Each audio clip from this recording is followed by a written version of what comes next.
ശ്രീ മഞ്ജുഷ, പലതരം തിയറികൾ അന്വേഷണ ഘട്ടത്തിൽ ഉയർന്നു വരാൻ സാധ്യതയുണ്ട്. അതിൽ ഈ പ്രതി തന്നെയാണ് കുറ്റകൃത്യം ചെയ്തത്, പ്രതി അല്ലാതെ മറ്റാരെങ്കിലും പ്രതിക്ക് സഹായം കിട്ടിയിട്ടുണ്ടോ, ആ സഹായം പുറമേ നിന്നുള്ളവരാണോ അതോ പ്രതിയുടെ കൂട്ടാളികളാണോ എന്ന നിരക്കെല്ലാം അന്വേഷണ സംഘങ്ങൾ അന്വേഷണ ഘട്ടത്തിൽ വ്യത്യസ്തമായിട്ടുള്ള വിവരശേഖരണം നടത്തും. ആ വിവരശേഖരണത്തിലേക്ക് അന്വേഷണ സംഘത്തിന് ഊമക്കത്തുകൾ കിട്ടുക പതിവാണ്. ഈ ഊമക്കത്തുകളും അതുപോലെ തന്നെ കിട്ടുന്ന ടെലിഫോൺ ആയിട്ടുള്ള ചില അറിവുകളും മറ്റ് പല സ്ഥലത്തുനിന്ന് ശേഖരിക്കുന്ന വിവരങ്ങളും നാട്ടിലെ ചായക്കടകളിൽ പോലും ചർച്ച ചെയ്യുന്ന ചില കാര്യങ്ങൾ അന്വേഷണ സംഘം വളരെ കൂലങ്കഷമായിട്ട് പരിശോധിക്കും.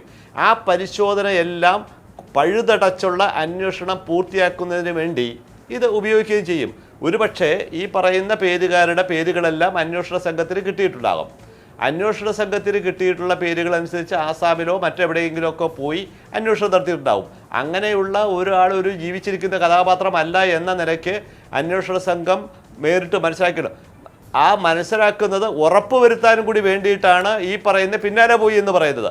പിന്നാലെ പോയി അങ്ങനെ ഒരാളുണ്ടോ എന്ന് അന്വേഷിച്ചു എന്നതുകൊണ്ട് അങ്ങനെ ഒരാൾ ഉണ്ടാവണമെന്നില്ല, ഇല്ലാത്ത കഥകളുണ്ട്. അപ്പോൾ അന്വേഷണ സംഘത്തെ തെറ്റിദ്ധരിപ്പിക്കാനും മറ്റുള്ള ബോധപൂർവമായ ശ്രമങ്ങൾ ഒരു പക്ഷേ, അതുപോലെ തന്നെ പുറമേ നിൽക്കുന്ന ഊഹങ്ങളുടെ അടിസ്ഥാനത്തിൽ മാധ്യമങ്ങളിൽ വരുന്ന ഭാഗങ്ങളുടെയായിട്ട് എഴുതി പിടിപ്പിക്കുന്ന ചില സംഭവങ്ങൾ, അതെല്ലാം അന്വേഷണ സംഘം അന്വേഷിക്കാൻ ബാധ്യതയാണ്. പിന്നെ ഇതിനെല്ലാം അന്വേഷണ സംഘം അതാത് സമയങ്ങളിൽ മറുപടി പറയണമെന്ന് നാം നിർബന്ധിക്കുന്നതിൽ ചെറിയ പെശകുണ്ട്. കാരണം അവർക്ക് ഈ കാര്യത്തിലുള്ള നിയമപരമായ ഉത്തരവാദിത്വം കോടതിയോട് മാത്രമാണ്.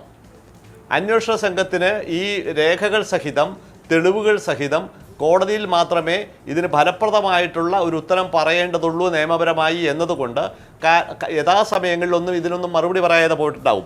അങ്ങനെ മറുപടി പറയാതെ പോയി എന്നൊരൊറ്റ കാരണം കൊണ്ട് അന്വേഷണ സംഘത്തിനെ അവിശ്വസിക്കുകയോ ഇപ്പോൾ ഉയർന്നു വന്ന കഥകൾ മുഴുവനും അല്ലെങ്കിൽ ഒരു കഥാപാത്രത്തിൻ്റെ പേര് ഉയർത്തിയപ്പോൾ അത് ശരിയാണ് എന്ന് നാം വിശ്വസിക്കാൻ നിർബന്ധിതരാകണമെന്ന് ആരെങ്കിലും ഏതെങ്കിലും ഭാഗത്ത് നിന്ന് പറയുന്നുണ്ടെങ്കിൽ അതും അടിസ്ഥാനപരമായി നിയമപരമായി ശരിയല്ല. മാത്രവുമല്ല, ഈ പറയുന്ന സഹോദരൻ്റെ വെളിപ്പെടുത്തൽ നിയമപരമായി ഒരു നിലനിൽക്കുന്ന പ്രാബല്യവുമില്ല. ഈ തമിഴ് സിനിമകളിലും പഴയകാല സിനിമകളിലൊക്കെ ഏറ്റവും അവസാനമായിട്ടും ഒരു കഥാപാത്രം രംഗത്ത് വരികയും ഞാനാണ് ചെയ്തത് എന്ന് പറയുന്ന രീതിയിലുള്ള ഒരു തമാശയ്ക്കപ്പുറം ഇതിന് യാതൊരു തരത്തിലുള്ള നിയമപരമായ ഗൗരവമോ സാങ്ക്ടിറ്റിയോ പരിശുദ്ധിയോ യാതൊന്നും തന്നെ ഇല്ല എന്നതാണ്. ശരി, ഞാൻ ഇടപെടുകയാണ്. ശ്രീ ജോർജ് ജോസഫ്, ഇങ്ങനെ ഒരു തമാശ കഥ മാത്രമാണോ ഈ അനാഗുൾ എപ്പിസോഡ്? ഈ അനാഗുൾ ഇസ്ലാമിനെ തേടി ആസാം വരെ പോയിട്ടുള്ളതാണ് പോലീസ് അന്വേഷണ സംഘം. ചോദ്യം ചെയ്യാൻ കഴിഞ്ഞില്ല എന്നാണ് അറിയാൻ കഴിഞ്ഞിട്ടുള്ളത്. നേരത്തെ ഞാൻ ചോദ്യം ചെയ്തു എന്ന് ഞാൻ പറഞ്ഞിരുന്നു. ചോദ്യം ചെയ്യാൻ കഴിഞ്ഞിട്ടില്ല. അതിന് മുൻപ് തന്നെ അവിടെ നിന്ന് അയാൾ മുങ്ങി. അതായിരുന്നു ആ സമയത്തുള്ള വാർത്തകൾ. ഇത് പക്ഷേ പോലീസ് സംഘം സ്ഥിരീകരിച്ചിട്ടൊന്നുമില്ല. മാത്രമല്ല, ഇപ്പോൾ ഒരാളിലേക്ക് കുറ്റപത്രം കേന്ദ്രീകരിച്ചപ്പോൾ പോലീസ് പറയുന്നത് അന്നത്തെ പല കഥകളും വെറും കെട്ടുകഥകൾ മാത്രമായിരുന്നു എന്നാണ്. അങ്ങനെ ഒരു കെട്ടുകഥ മാത്രമാണോ ഈ അനാഗുൾ ഇസ്ലാം? എന്തായാലും എൻ്റെ അഭിപ്രായത്തിൽ ഈ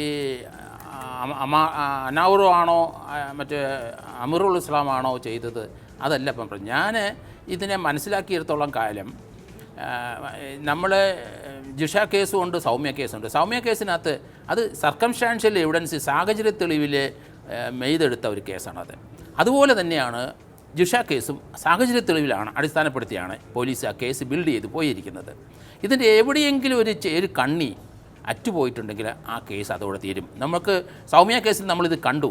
അതിനകത്ത് റേപ്പിന് മാത്രമേ എവിഡൻസ് വന്നു. ബാക്കിയുള്ള മെഡിക്കൽ എവിഡൻസും പോലീസിൻ്റെയും പ്രോസിക്യൂഷൻ്റെയും ഭാഗത്തിൽ അത് സുപ്രീം കോടതി വിശ്വസിക്കാൻ പറ്റിയില്ല. അതുകൊണ്ട് ആ ഒരു സാഹചര്യം നമ്മളൊരു തമാശയായിട്ട് ഇതിനെ കാണാൻ പറ്റില്ല. അത് കാരണം ഇതിനകത്ത് ഞാൻ മനസ്സിലാക്കിയിരിക്കുന്നത് പോസ്റ്റ്മോർട്ടം റിപ്പോർട്ട് ഇന്ന് വരെ പോലീസ് മെറ്റിക്കുലസ് ആയിട്ട് പഠിച്ചിട്ടില്ല. പോസ്റ്റ്മോർട്ടം റിപ്പോർട്ടിനകത്ത് പോസ്റ്റ് ഫൈൻഡിങ്ങിന് ഘടകവിരുദ്ധമായ ഒരു ചാർജ് ഷീറ്റ് ആണോ ഇല്ലയോ എന്ന് എനിക്കൊരു ഭയമുണ്ട്. കാരണം ഇത്രയും ക്രൂരമായ ഒരു കൃത്യം ചെയ്ത ഒരാൾ നിയമത്തിൻ്റെ മുമ്പിൽ രക്ഷപ്പെട്ടു പോകാൻ പാടില്ല. ഞാൻ എന്നെപ്പോലെ അവിടെ ഈ പോസ്റ്റ്മോർട്ടം റിപ്പോർട്ടിൽ ഈ രണ്ടാളുകൾ ഉണ്ട് എന്ന കാര്യത്തിൽ എന്തെങ്കിലും തെളിവുകളുണ്ടോ? അല്ലല്ല, അത് പോലീസിന് മിസ്ലീഡ് ചെയ്തു. പോലീസ് അത് ഡിഡക്റ്റ് ചെയ്ത്, ഞാൻ ഡിഡക്ഷൻ എന്നുള്ള വാക്കാണ് ഉപയോഗിക്കുന്നത്, ഡിഡക്റ്റ് ചെയ്ത് ശരിയായിട്ടില്ല എന്നാണ് ഇന്ന് ഞാൻ മനസ്സിലാക്കുന്നത്. ഇത് പോലീസിലെ ഈ വേറൊരു ടീം ഇത് പാരലായിട്ട് ഇനി ചാർജ് കൊടുത്തെന്ന് വിചാരിച്ചാലും നമുക്ക് അന്വേഷണം കണ്ടിന്യൂ ചെയ്യുന്നതിന് യാതൊരു തടസ്സവുമില്ല. തെളിവ് എവിഡൻസ് ക്ലോസ് ചെയ്യുന്നിടം വരെ പോലീസിന് അന്വേഷണം കണ്ടിന്യൂ ചെയ്യാം. അപ്പോൾ ഈ ടീമിനെ ഒന്ന് മാറ്റി നിർത്തി വേറൊരു ടീം ഇത് തീർച്ചയായിട്ടും ഈ പോസ്റ്റ്മോർട്ടം റിപ്പോർട്ടിന് ഘടകവിരുദ്ധമായ ഒരു ചാർജ് ഷീറ്റാണ് വന്നതെന്നാണ് ഞാൻ മനസ്സിലാക്കിയിരിക്കുന്നത്. കാരണം ടൈം ഓഫ് ഡെത്ത് വളരെ ഇമ്പോർട്ടൻ്റ് ഘടകമാണ്.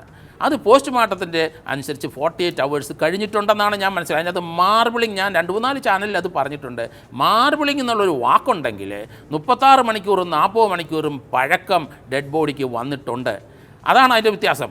21 മണിക്കൂറേ ഉള്ളൂ. 5:30 മണിക്ക് 6 മണിക്ക് ഇടയ്ക്ക് ജിഷ കൊലപ്പെടുത്തിയെന്നും പോസ്റ്റ്മോർട്ടം ടേബിളിലെ 3 മണിക്ക് പോസ്റ്റ്മോർട്ടം ആരംഭിച്ചപ്പം 21 മണിക്കൂർ മാത്രമേ ആ ജിഷയുടെ ബോഡിക്ക് പഴക്കമുള്ളൂ. ഇതിനകത്ത് ഡീകമ്പോസിഷൻ സ്റ്റാർട്ട് ചെയ്തിട്ടുണ്ട്. കാരണം മാർബിളിങ് വരുന്നത് റിജിഡിറ്റി, ഞാൻ അവിടെയാണ് നിൽക്കുന്നത്. ഞാൻ ആ പോസ്റ്റ്മോർട്ടത്തിൽ മനസ്സിലാക്കിയിരിക്കുന്ന കാര്യങ്ങൾ വെച്ചിട്ടാണ് ഞാൻ സംസാരിക്കുന്നത്. റിജിഡിറ്റി, റൈഗർ മോർട്ടിസ് ആരംഭിക്കണമെന്നുണ്ടെങ്കിൽ 24 hours വേണം. നമ്മുടെ ഹെഡ് മുതൽ താഴോട്ട് കാലറ്റം വരെ 24 മണിക്കൂറും. അതിനകത്ത് ചിലപ്പം ഈ ക്ലൈമറ്റ് വേരിയേഷനൊക്കെ 2, 3, 4 മണിക്കൂറൊക്കെ ഉണ്ടാകും. അതൊക്കെ അവിടെ നിൽക്കട്ടെ. 24 മണിക്കൂർ വേണം റിഗർ മോർട്ടിസ് ഫോം ചെയ്യാൻ, ഫുള്ളായിട്ട് ഒരു മനുഷ്യനിൽ ഫോം ചെയ്യാൻ. അത് പാസ് ഓഫ് ചെയ്യാൻ 12 മണിക്കൂർ വേണം. 36 മണിക്കൂറിന് ശേഷം മാത്രമേ ഡീകമ്പോസിഷൻ സ്റ്റാർട്ട് ചെയ്യുള്ളൂ. അപ്പോൾ ഈ കുട്ടിയുടെ ഡീകമ്പോസിഷൻ സ്റ്റാർട്ട് ചെയ്യുമ്പോഴാണ് അതിൻ്റെ ഒരു അഡ്വാൻസ്ഡ് സ്റ്റേജാണ് ഈ സ്കിന്ന് ഊരിപ്പോകുന്നത്. അത് മാർബിളിംഗ് എന്നാണ് പോസ്റ്റ്മോർട്ടത്തിൽ പറയുന്നത്.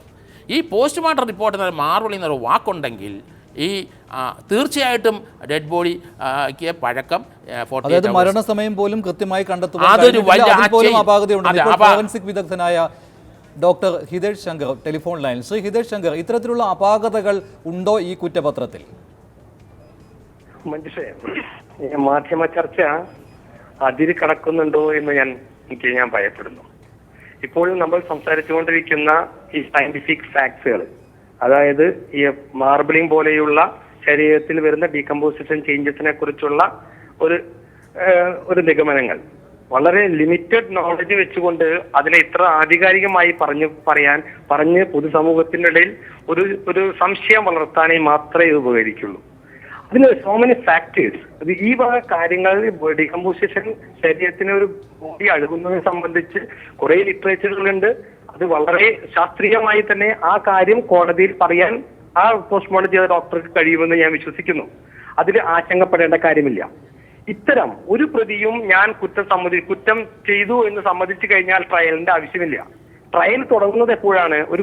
ഒരു പ്രതി കുറ്റം നിഷേധിക്കുമ്പോഴാണ്.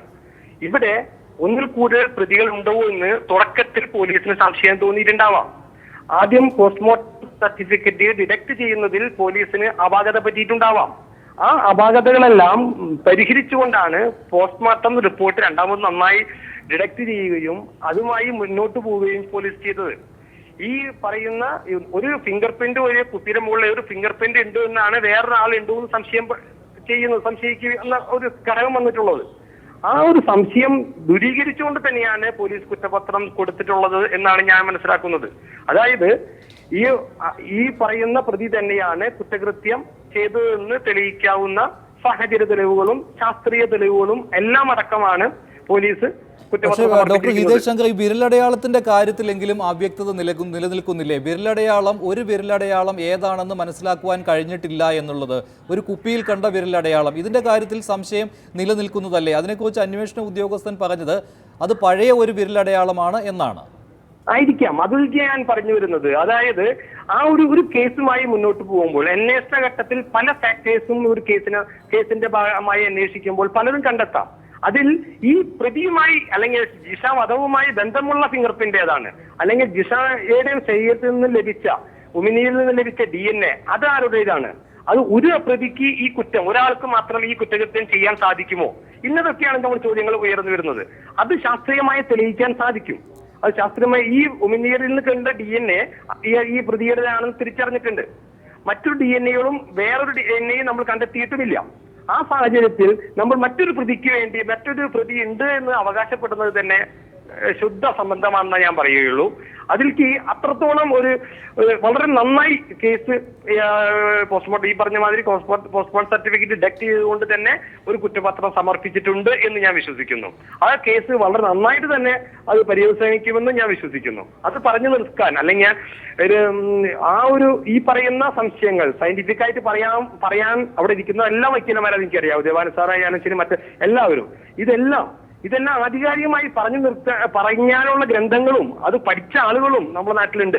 ഫോറൻസിക് വിദഗ്ധർ എന്ന് പറയുന്നത് അത് ആധികാരികമായി പഠിച്ച് അത് കോടതിയെ വിശ്വസനീയമായ രീതിയിൽ അത് അവതരിപ്പിക്കാൻ കഴിയുന്ന ഡോക്ടർ തന്നെയാണ് പോസ്റ്റ്മോർട്ടം നടത്തിയിട്ടുള്ളത്.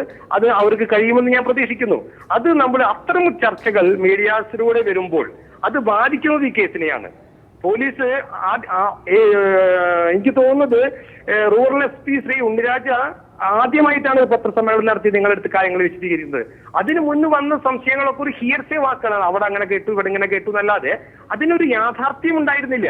ആ യാഥാർത്ഥ്യം വന്നത് അല്ലെങ്കിൽ അദ്ദേഹം നിങ്ങളടുത്ത് വിശദീകരിച്ചപ്പോൾ ഞാനും കേട്ടിരുന്നു, അദ്ദേഹത്തിന്റെ പത്രസമ്മേളനം ഞാനും കണ്ടിരുന്നു.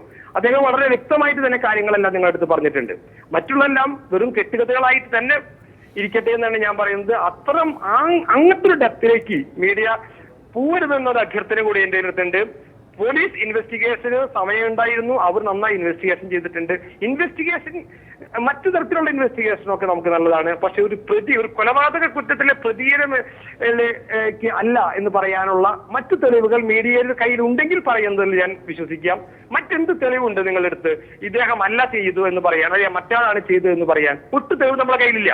പിന്നെ ഈ സോഷ്യൽ വർക്കേഴ്സ് ഒക്കെ പറയുന്ന ഒരു ഊഹാപോഹങ്ങളുണ്ട്. അയാൾക്ക് സ്വാധീനം, ഈ പോസ്റ്റ്മോർട്ടം സ്വാധീനം, മറ്റേ സ്വാധീനം എന്നൊക്കെ പറയുന്നുണ്ട്. അതൊക്കെ ശുദ്ധ സംബന്ധം. എന്താ പറയാ, എന്ത് പറഞ്ഞാലും സ്വാധീനം. ഇവിടെ സ്വാധീനത്തിന് വഴങ്ങാത്ത ഡോക്ടർമാർ നാട്ടിലുണ്ട്, സ്വാധീനത്തിന് വഴങ്ങാത്ത സർക്കാർ ജീവനക്കാർ നാട്ടിലുണ്ട്. എല്ലാവരും സ്വാധീനം കൊണ്ട് വഴങ്ങുന്ന ആളുകളല്ല. ഈ പ്രത്യേകിച്ചും ഒരു മർഡറുമായി ബന്ധപ്പെട്ട കാര്യങ്ങളിൽ ഒരാളും ഇത്തരം ഒരു വൃത്തികെട്ട സ്വാധീനത്തിന് വഴങ്ങിയെന്നൊക്കെ പറഞ്ഞിട്ട് കുറച്ച് കാണരുത്. ശരി, ഞാൻ ഇടപെടുകയാണ്. ഡോക്ടർ ഹിതേഷ് ശങ്കർ.